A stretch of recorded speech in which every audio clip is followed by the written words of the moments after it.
Alors, bonjour à tous. Alors, on est un peu impressionnés quand même, hein. On ne fait pas ça tous les jours.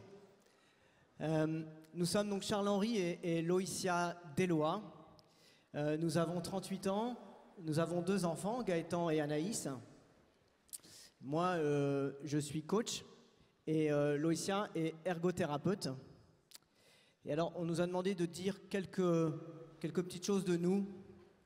Alors, en fait, en y réfléchissant bien, ce qu'on voudrait vous dire, c'est que nous, si nous sommes ici, c'est parce que ici, à Paray-le-Monial, nous avons compris tous les deux, séparément, que le Seigneur nous aimait personnellement. Moi, ça s'est passé vraiment dans la louange. Et Loïcia, ça a été plus dans la confession ici. Et en fait, cette rencontre du Seigneur nous a conduits il y a 20 ans dans la communauté de l'Emmanuel, dans laquelle nous avons reconnu l'appel du Seigneur pour nous. Et en répondant à cet appel, nous sommes entrés dans quelque chose qui nous dépasse légèrement. Et que, en fait, nous n'aurions pas cru possible. Et notamment, nous avons eu la grande joie d'être responsables de la route de la communauté de l'Emmanuel pour les JMJ de Madrid pour la France en 2011. Et puis, nous avons ensuite été responsables des jeunes de la communauté de l'Emmanuel pendant 3 ans. Alors ce matin, je voudrais commencer par vous dire quelque chose qui n'a aucune importance. Mais c'est juste pour que vous soyez concentrés pendant cet enseignement et que vous ne vous posiez pas trop de questions. Cette attelle que vous voyez là est consécutive à une opération de l'épaule totalement bénigne. Elle va bientôt ne plus me servir à rien. Donc maintenant que vous le savez, vous ne vous poserez pas la question. Donc je sais que vous pouvez être disponible. Alors, le titre de notre enseignement de ce matin, c'est « Aie confiance, lève-toi, il t'appelle ». Marc 10, 49. Alors, peut-être que vous connaissez cette parole. Cette parole, c'est celle que la foule adresse sur la demande de Jésus à Bartimée, qui est un aveugle de naissance, qui est assis au bord du chemin à Jéricho. Alors si, normalement, voilà, la parole là s'affiche. Donc la suite de cette parole, vous la connaissez peut-être. L'aveugle rejette son manteau, bondit, vient à Jésus qui lui demande « Que veux-tu que je fasse pour toi ?» Et l'aveugle lui répond « Que je recouvre la vue ?» Jésus le guérit et il lui dit « Va, ta foi t'a sauvé. » Et à partir de ce moment, Bartimée se met à la suite de Jésus. Alors ce passage de l'Évangile, il illustre parfaitement une réalité essentielle pour nos vies. Dieu appelle chacun de nous à le suivre. Il a un appel spécifique et personnel pour chacun.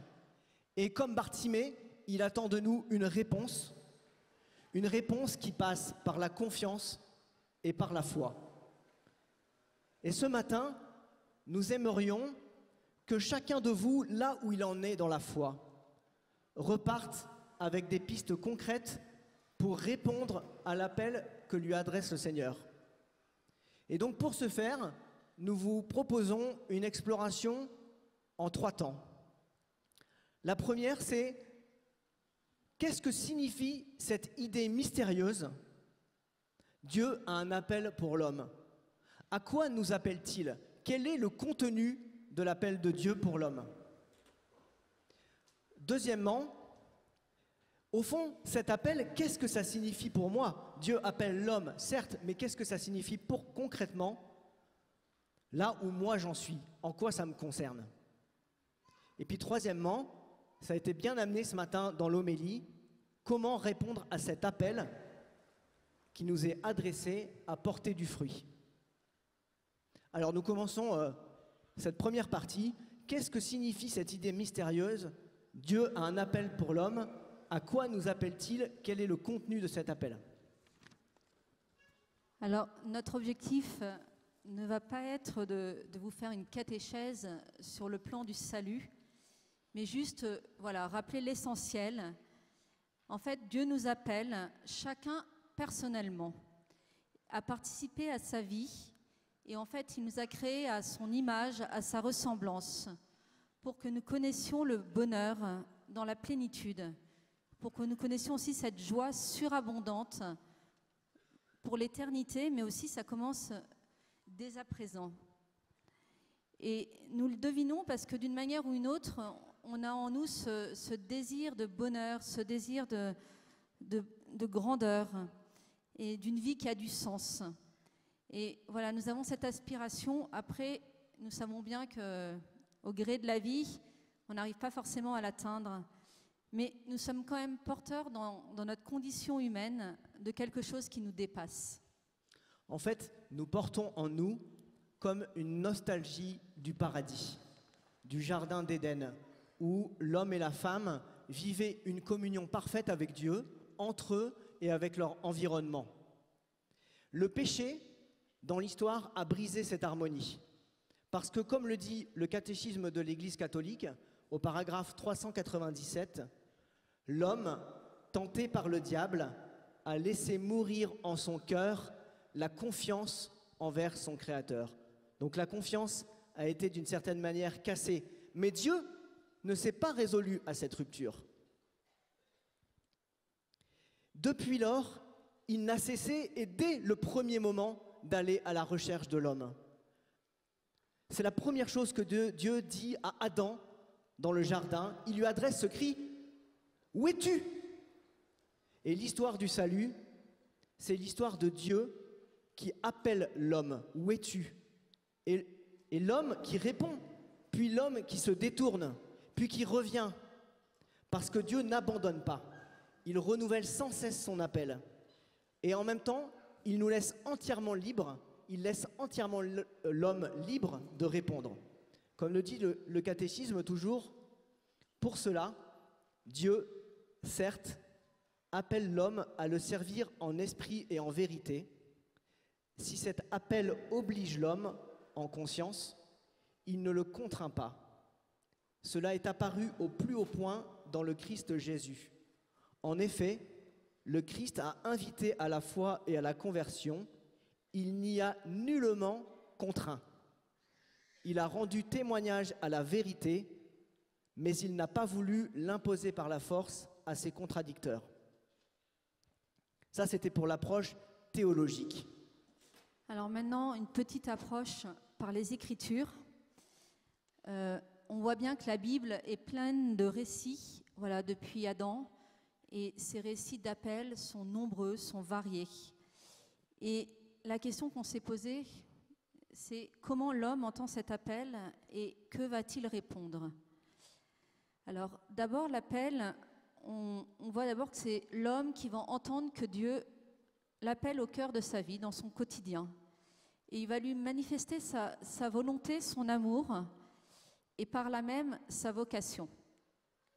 Et c'est ce qu'il a fait par exemple pour Abraham, pour Moïse, Samuel, Joseph, mais tant d'autres. Ensuite, il y a la réponse à l'appel.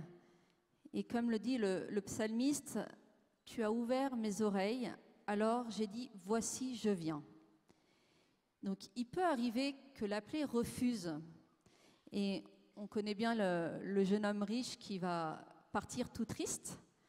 Mais il y a aussi Jonas qui va fuir au départ parce qu'il ne se sent pas à la hauteur. Et finalement, il reviendra tout de même. Mais au final, la plupart des appels sont entendus. Et quelquefois, l'appelé peut faire part de ses difficultés, de son incapacité, de sa faiblesse, sa jeunesse. Mais on voit souvent que Dieu rassure. Et comme il a dit à Moïse, « Je suis avec toi ». Et Marie, dans le Nouveau Testament, est vraiment cette figure parfaite de celle qui accepte l'appel de Dieu et qui exprime sa disponibilité. « Voici la servante du Seigneur, qu'il me soit fait selon ta parole ». Et ensuite, cette manifestation particulière de Dieu est généralement suivie d'un ordre de mission. L'appelé va être envoyé vers quelqu'un, vers des personnes désignées. Alors, l'exemple peut-être le plus éminent, d'appel et de réponse est sans doute celui d'Abraham. Et dans la Genèse, au chapitre 12, on y reviendra. Mais je pense que voilà, juste Abraham, dans cet appel, il y a vraiment eu, pour sa vocation, il y a eu un appel de Dieu, une promesse de Dieu, une réponse confiante d'Abraham et une fécondité qui va le dépasser, lui et sa famille. Donc en synthèse, Dieu nous appelle à participer à sa vie. Pour cela, et comme pour les personnages de la Bible que nous venons d'évoquer, il nous adresse un appel spécifique qui suppose une réponse et contient une mission. Mais du coup, deuxième partie, qu'est-ce que ça signifie pour moi là où j'en suis? En quoi cela me concerne aujourd'hui?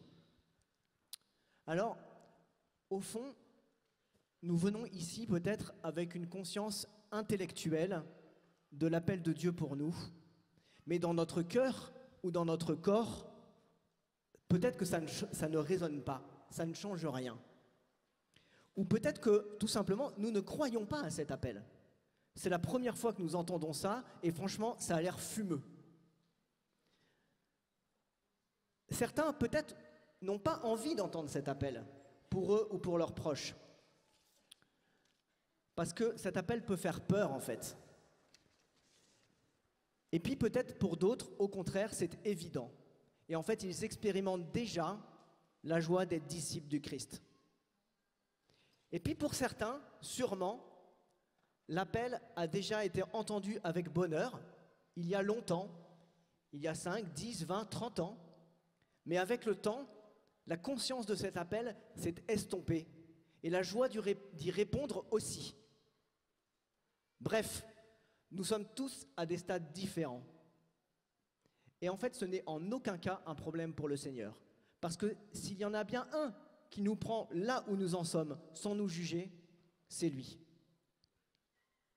Alors nous vous proposons, dans le temps de maintenant, de réécouter l'évangile que nous avons entendu ce matin.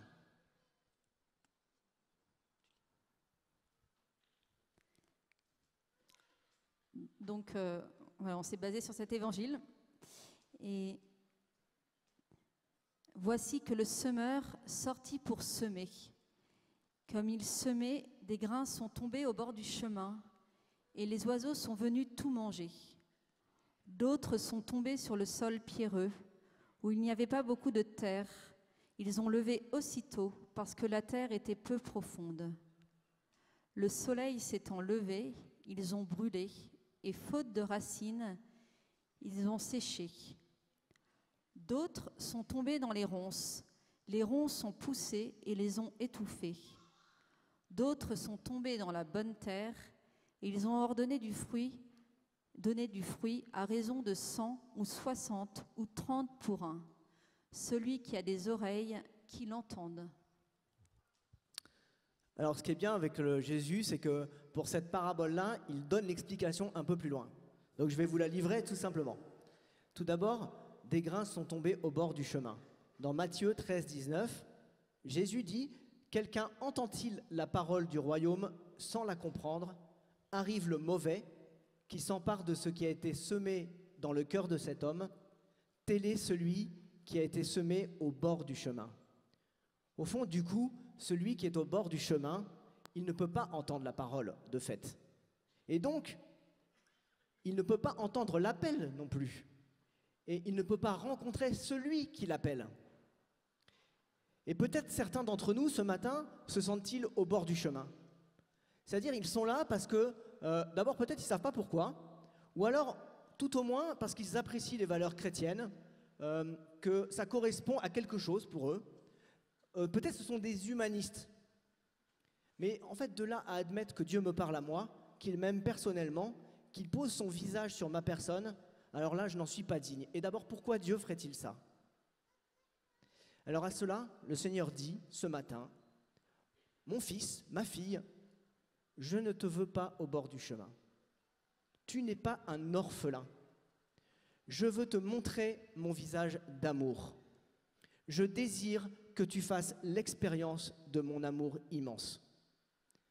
Jésus veut nous rejoindre aujourd'hui, comme il a fait pour Zachée, qui était dans son sycomore quand il est passé, ou Matthieu, qui était assis à son bureau de collecteur d'impôts. Il veut poser aujourd'hui ce même regard sur chacun de nous. Alors, quand il commente la vocation de saint Matthieu, du Caravage, qui s'affiche ici, bon, vous ne le voyez pas très bien, mais ce n'est pas grave, il faut imaginer le doigt de Jésus vers Matthieu, là. Le pape François, quand il commente cette peinture, il dit « Ce doigt de Jésus vers Matthieu, voilà ce que je suis. Je suis un pécheur sur lequel le Seigneur a posé les yeux. » Et vous voyez, si Zachée et Matthieu ont répondu à cette invitation malgré leur indignité, malgré leur péché. Je ne sais pas si vous savez ce que c'était qu'être publicain du temps de Jésus. C'était indigne, en fait. S'ils ont pu le faire, c'est avant tout parce qu'ils ont été attirés par le regard d'amour de Jésus pour eux. Et c'est aussi l'expérience qu'ont fait de nombreuses personnes au cours de l'histoire. Et je voudrais simplement citer un personnage illustre, un écrivain, qui est Paul Claudel, qui nous raconte, qui analyse en fait a posteriori sa conversion. Et Paul Claudel dit « En un instant, mon cœur fut touché et je crus. Je crus d'une telle force d'adhésion, d'un tel soulèvement de tout mon être, d'une conviction si puissante, d'une telle certitude, ne laissant place à aucune espèce de doute, que depuis tous les livres, tous les raisonnements, tous les hasards d'une vie agitée n'ont pu ébranler ma foi, ni à vrai dire la toucher. C'est vrai, Dieu existe, il est là, c'est quelqu'un, c'est un être aussi personnel que moi. Il m'aime, il m'appelle. Les larmes et les sanglots étaient venus, et le chant si tendre de l'Adesté ajoutait encore à mon émotion. Donc, en un mot, pour quitter le bord du chemin, pour ceux qui désirent le quitter, il nous faut faire une rencontre personnelle avec le Christ. Et donc, faisons nôtre cette invitation du pape François dans la joie de l'Évangile. J'invite chaque chrétien, en quelque lieu et situation où il se trouve, à renouveler aujourd'hui même sa rencontre personnelle avec Jésus-Christ, ou au moins à prendre la décision de se laisser rencontrer par lui, de le chercher chaque jour sans cesse. Il n'y a pas de motif pour lequel quelqu'un puisse penser que cette invitation n'est pas pour lui, parce que personne n'est exclu de la joie que nous apporte le Seigneur. Celui qui risque, le Seigneur ne le déçoit pas, et quand quelqu'un fait un petit pas vers Jésus, il découvre que celui-ci attendait déjà sa venue à bras ouverts. Et moi, je trouve ça fort parce que, en fait, on est tous concernés en entendant cette parole. Et cette rencontre nous est aussi accessible, car comme le disait le Saint Jean-Paul II au JMJ de Rome, en réalité, c'est Jésus que vous cherchez quand vous rêvez de bonheur. C'est lui qui vous attend quand rien de ce que vous ne trouvez ne vous satisfait. C'est lui, la beauté qui vous attire tellement. C'est lui qui vous provoque par la soif de radicalité, qui vous empêche de vous habituer au compromis. En résumé, l'appel que nous avons chacun personnellement n'est pas un concept. C'est vraiment cette réponse à un attrait, l'attrait du visage de Jésus, qui nous dit à chacun, tu es voulu, tu es aimé depuis toute éternité. Et comme on le lit dans la Bible, tu es mon enfant, tu as du prix à mes yeux, je t'aime. Et donc la question qu'on peut se poser, c'est comment profiter de ces quelques jours pour se laisser attirer par ce regard de Jésus, pour accepter cette étreinte que nous offrent ses bras ouverts. Et finalement, ici apparaît les lieux ne manquent pas, les moments où il va s'agir simplement de se laisser faire, de recevoir la joie simple de la louange, par exemple, la bienveillance du regard des autres ou la bienveillance dans le service. C'est aussi se laisser porter par la beauté de la liturgie. Et ça peut être aussi oser parler de sa vie à un prêtre, oser déposer quelque chose qu'on n'a jamais déposé. Et ça peut être aussi prendre le temps de parler à Dieu dans le silence, devant l'adoration, par exemple. Alors ça, c'était pour ceux qui se croyaient au bord du chemin. Mais des grains ont été semés aussi dans des endroits rocheux. Et Jésus donne aussi une explication de ces endroits rocheux, caillouteux. Celui qui a été semé dans les endroits rocheux, c'est l'homme qui, entendant la parole, l'accueille aussitôt avec joie, mais il n'a pas de racine en lui-même. Il est l'homme d'un moment. Survienne une tribulation ou une persécution à cause de la parole, aussitôt il succombe. Matthieu 13, 20, 21. Alors peut-être certains d'entre nous ont-ils déjà fait une rencontre personnelle avec Jésus, pris conscience de son amour. Et donc pour cela, l'appel du Seigneur, c'est maintenant d'entrer dans la confiance, dans la fidélité, et d'une certaine manière de s'enraciner dans la foi, de construire cette colonne vertébrale d'hommes libres à laquelle le Seigneur nous appelle. Mais dans un sol rocheux, le problème c'est que l'enracinement n'est pas possible. Dans le sol rocheux, en fait, mon image de Dieu, c'est un peu celle d'un Dieu roue de secours. C'est-à-dire, je m'adresse à lui quand ça ne va pas, pour confier quelque chose d'important ou de grave. Et de fait, c'est déjà bien. Je ne porte aucun jugement là-dessus. Je le fais moi-même. Mais en fait, au fond, tant que nous gérons, entre guillemets, humainement, avec nos propres forces, en fait, nous ne trouvons pas forcément utile de mettre Dieu dans le coup, en fait. On va se débrouiller, quoi. On a de quoi. Et au fond, Dieu est ici assez loin de moi. Au fond, j'ai l'impression qu'il ne m'écoute pas quand je lui parle. Et d'ailleurs, je lui parle peu. C'est ce que disait le Père Hugues ce matin dans son homélie.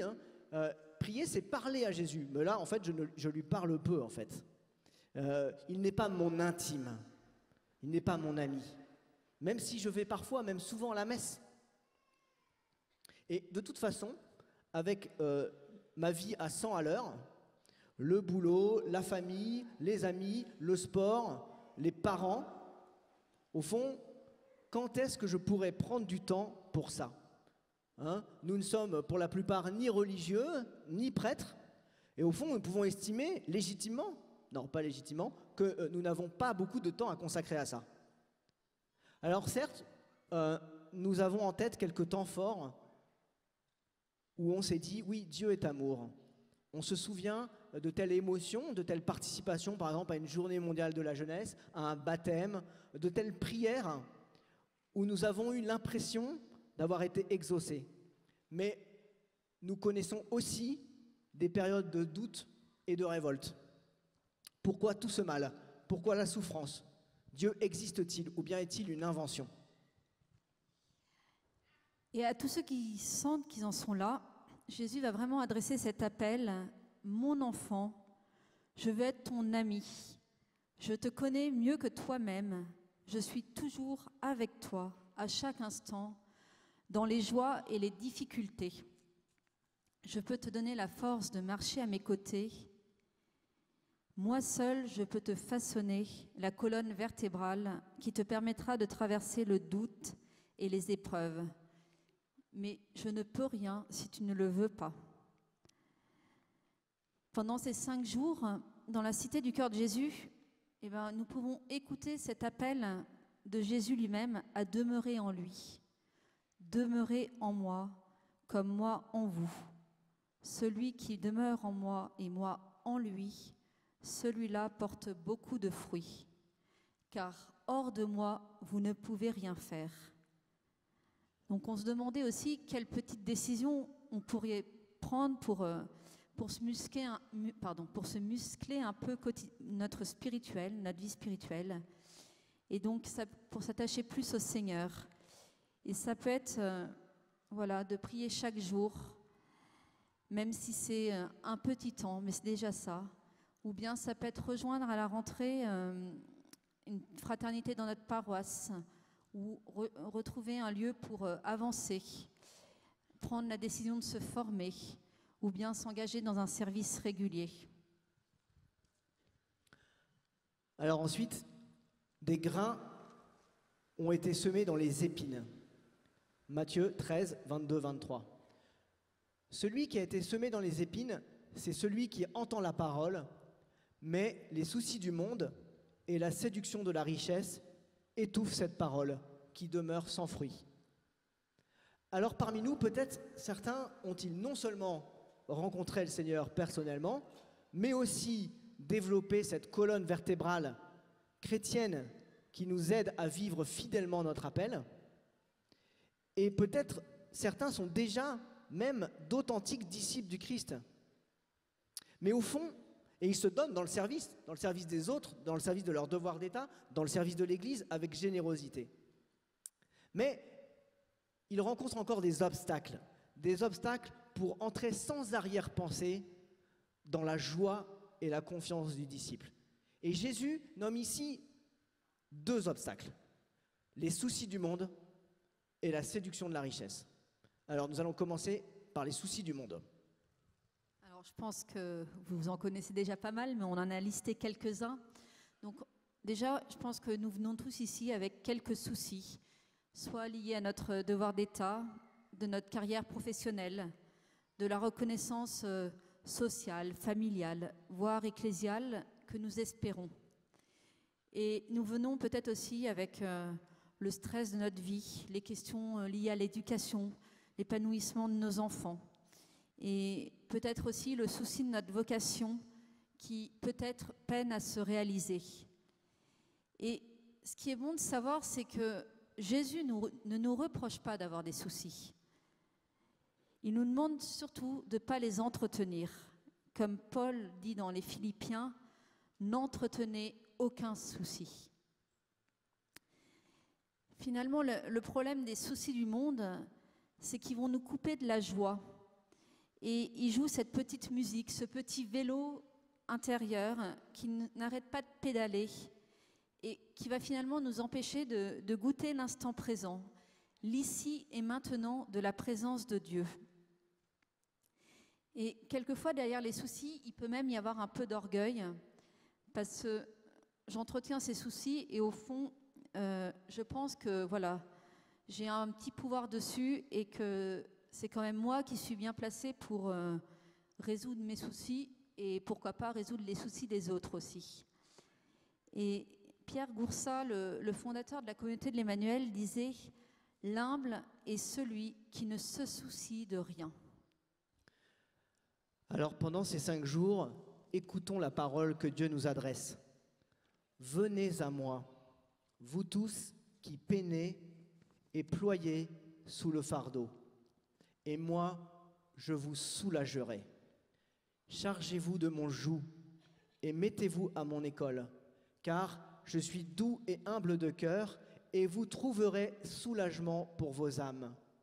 Oui, mon joug est aisé et mon fardeau léger. » Alors, je vous propose un échange.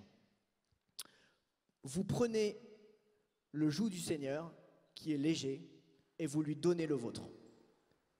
Donc vous lui confiez toutes les casseroles avec lesquelles vous êtes arrivés ici, tous les tracas, petits ou grands, les fatigues, les découragements, les révoltes, et peut-être pour certains l'envie de repartir. Occupez-vous de lui, il s'occupe de vous. Et particulièrement, puisons dans la louange, la joie et la simplicité qui nous détournent des soucis du monde. Peut-être aussi, n'hésitons pas à demander la prière des frères. Ou laissons-nous rejoindre pendant cette session dans laquelle il y a la prière des malades, par cette prière des malades, par la présence du Seigneur au cœur de cette journée de la prière des malades. Nous avons entendu le témoignage de François hier à la veillée qui nous disait combien la prière des frères, la prière des autres lui a permis de repartir de l'avant. Eh bien, profitons de ce temps appareil pour puiser vraiment à cette source de la prière des frères. Alors, le deuxième souci, c'est la séduction de la richesse. Alors, ce qui est bien, c'est qu'il n'y a pas besoin d'être riche pour rencontrer cet obstacle. Alors, quelle forme prend cette tentation aujourd'hui? On voit que ce soit dans la Bible ou dans l'enseignement de l'Église, là-dessus, nous n'avons que l'embarras du choix pour avoir une référence. Alors nous avons choisi ce que dit le pape François dans La joie de l'Évangile, au paragraphe 2. J'ai mis 3, mais je crois que c'est 2. Le grand risque du monde d'aujourd'hui, avec son offre de communication multiple et écrasante, est une richesse individualiste qui vient du cœur bien installé et avare, de la recherche malade de plaisirs superficiels, de la conscience isolée. Quand la vie intérieure se ferme sur ses propres intérêts, il n'y a plus de place pour les autres. Les pauvres n'entrent plus. On n'écoute plus la voix de Dieu. On ne jouit plus de la douce joie de son amour. L'enthousiasme de faire le bien ne palpite plus. Même les croyants courent ce risque. Beaucoup y succombent et se transforment en personnes vexées, mécontentes et sans vie. Ce n'est pas le choix d'une vie digne et pleine, ce n'est pas le désir de Dieu pour nous, ce n'est pas la vie dans l'esprit qui jaillit du cœur du Christ ressuscité. Donc les mots du pape sont assez clairs pour ne pas trop en rajouter. Mais quand on pense aux richesses, nous vient en tête l'image du jeune homme riche qui partit triste. Non pas parce qu'il avait de grands biens, pas seulement en tout cas, mais plutôt parce que ces grands biens l'entravaient, le retenaient en arrière et quelque part le possédaient.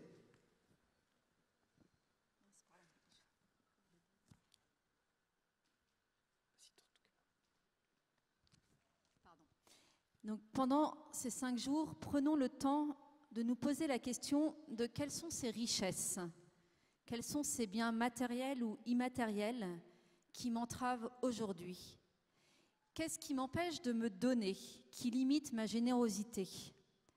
Quelles sont les relations affectives ou mondaines qui, loin de m'ouvrir aux autres, me maintiennent dans l'entre-soi, dans la superficialité? Quels sont les lieux de ma vie dans lesquels je suis en situation de consommation, c'est-à-dire que je cherche à recevoir exclusivement pour moi, sans me donner? Et voilà, on a essayé de trouver des petits exemples. Et par exemple, par rapport à mon rapport à l'Église, quel est mon rapport à l'Église, à la paroisse, à ses membres? Par exemple, suis-je un paroissien qui va à la messe du dimanche pour entendre une belle homélie et recevoir le corps du Christ, ce qui en soi est déjà bien, et le Seigneur voit notre fidélité de dimanche en dimanche. Mais est-ce que je profite de ce jour du dimanche, ce jour de la résurrection, pour en faire un lieu de rencontre fraternelle avec les autres membres de la paroisse, pour accueillir les nouveaux, par exemple, ou les personnes que je ne connais pas? Et voilà, pour donner un petit exemple, nous, dans notre paroisse, on a vu un changement, une évolution, depuis qu'à chaque messe, le prêtre, au début de la messe, nous invite à choisir un partenaire de prière. Il nous invite à nous tourner vers notre voisin, celui que nous ne connaissons pas. Donc ça nous invite à changer de place aussi. Et à juste échanger notre prénom et à confier une intention de prière. Et cela peut sembler anodin, mais tout d'un coup, ça nous change de notre train-train habituel. Et on entre dans une plus grande profondeur. Et on peut quitter comme ça l'état de conscience isolée dont parle le pape. Donc, nous aussi, là, qui sommes là, profitons de ces quelques jours pour redécouvrir dans l'Eucharistie le Christ qui nous fait don de son corps, don de sa vie, pour puiser la force pour à notre tour nous donner de façon authentique et radicale. Et comme ça, nous serons protégés de la superficialité, de la mondanité. Alors nous avons fini la deuxième partie. Il en reste juste une. Nous avons exploré ce qu'est l'appel de Dieu, ce que ça peut signifier pour nous là où nous en sommes, qu'on soit au bord du chemin, dans le sol rocheux, combien ? Dans les épines. Reste à voir comment maintenant nous pouvons répondre à l'appel à porter du fruit. Qu'est-ce que ça donne quand le grain est planté dans la bonne terre ? Alors, dans Matthieu 13, 23, Jésus continue, il dit « Et celui qui a été semé dans la bonne terre, c'est celui qui entend la parole et la comprend. Celui-là porte du fruit, tantôt 100, tantôt 60, tantôt 30. » Où que nous en soyons, chers frères et sœurs, nous sommes invités à devenir cette bonne terre pour porter du fruit. Alors comment ? La première chose, c'est que nous sommes invités à entrer dans nos vies, dans la dynamique de la confiance. C'est le plus beau mot de l'humanité, la confiance. J'ai été très touché hier soir du témoignage de Anne-Sophie et Frédéric, en fait, qui nous ont dit comment cette confiance, ce oui qu'ils ont donné pour être les délégués du modérateur de l'Emmanuel pour l'Angleterre, ils ont donné ce oui, et en fait, c'est fou de voir comment, d'abord, ça les a emmenés dans quelque chose qui les a vraiment dépassés, et c'était impressionnant de voir toutes ces images, ces photos de la mission à Londres. Ça les a dépassés, et ça a porté du fruit. Moi, j'ai été frappé de voir nos 80 frères et sœurs d'Angleterre qui sont maintenant avec eux. Et ça, c'est un fruit de leur mission, du oui qu'ils ont donné. Donc Dieu nous invite à porter du fruit. Alors, il y en a un qui est passé avant eux dans l'histoire, avant Anne-Sophie et Frédéric, c'est Abraham. Alors, on voudrait juste s'arrêter quelques instants sur Abraham.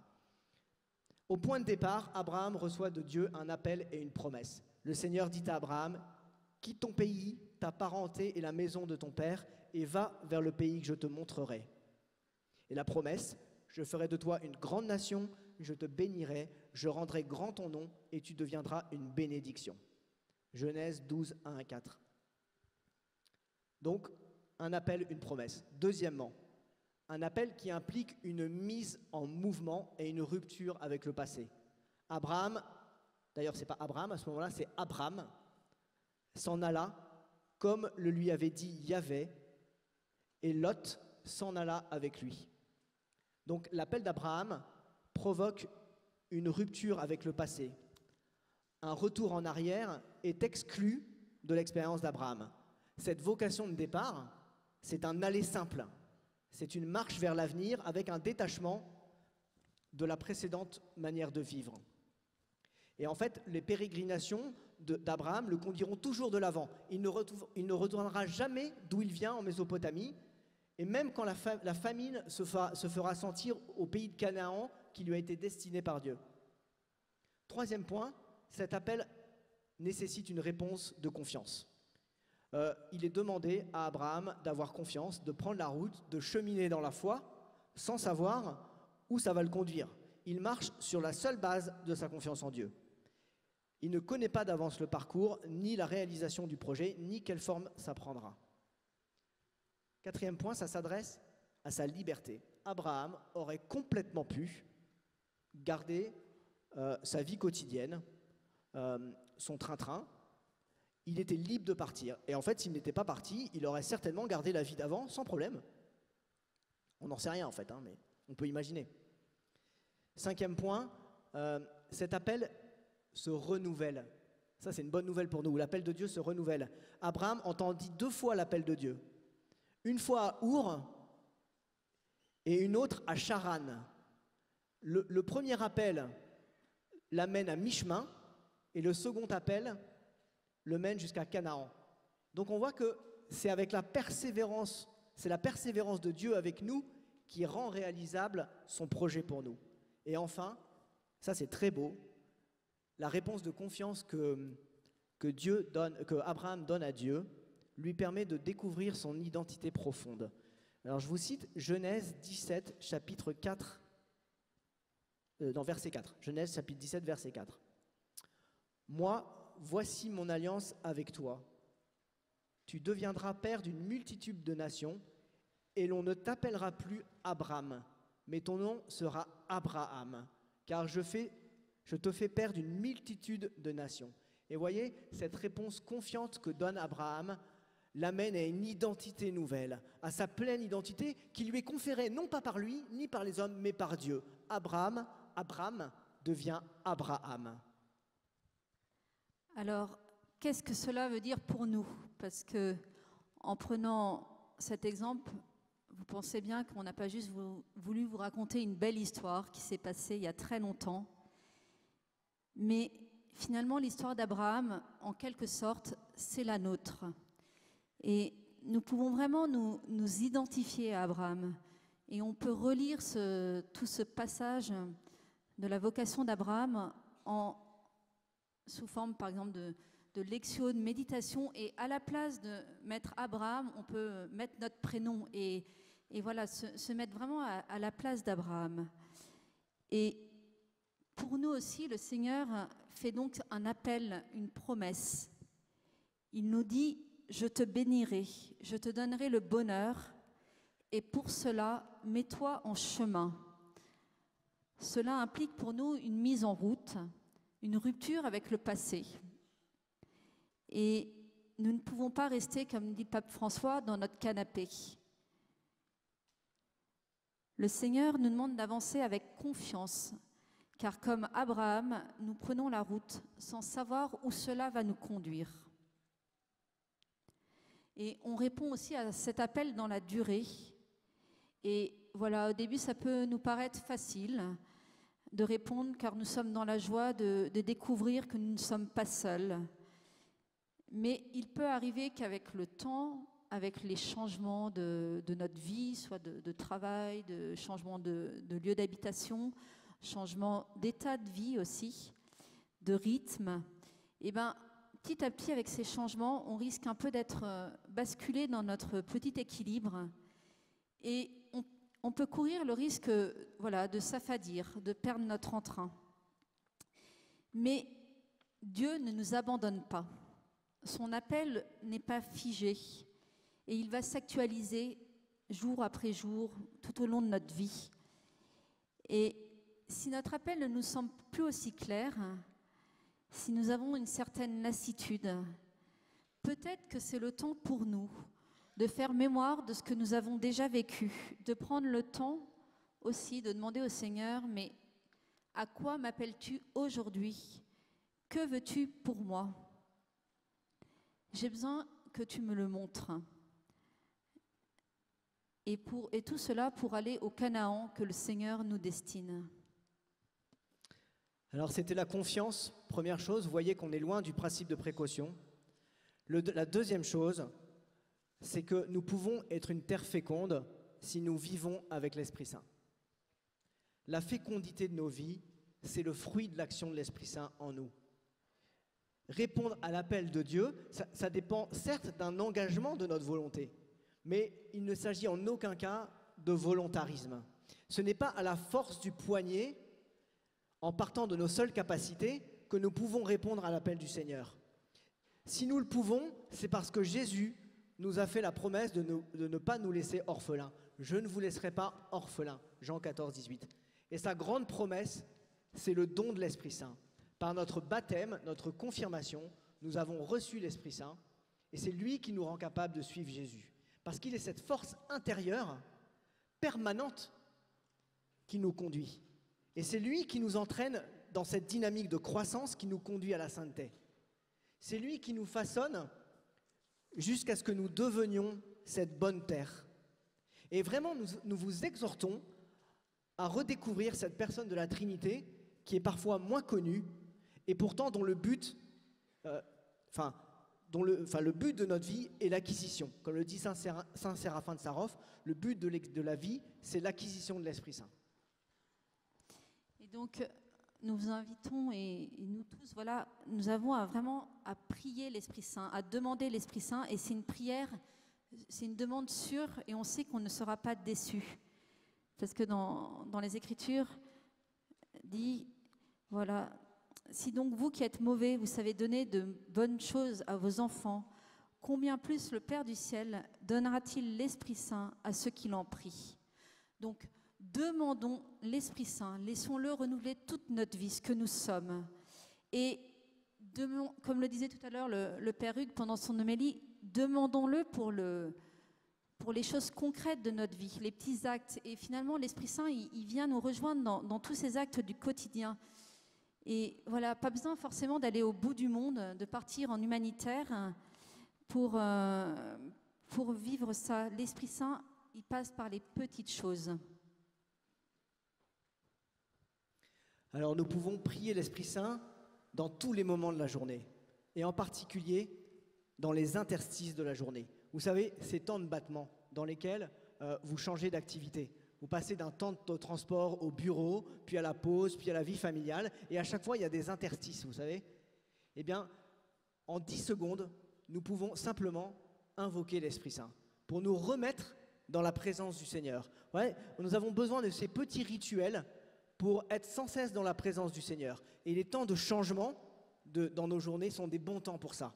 Donc n'hésitons pas à simplement dire « Seigneur Esprit Saint, je te remets ma journée, je te remets ce moment, je te confie ma prochaine réunion, je te confie mes retrouvailles avec la famille. » Alors, un petit exemple concret. En fait, nous concernant, on sait bien que le matin, pour nous, ça peut être un moment de tension, certains jours plus particulièrement avec nos enfants, au réveil, et avec une escalade dans l'énervement.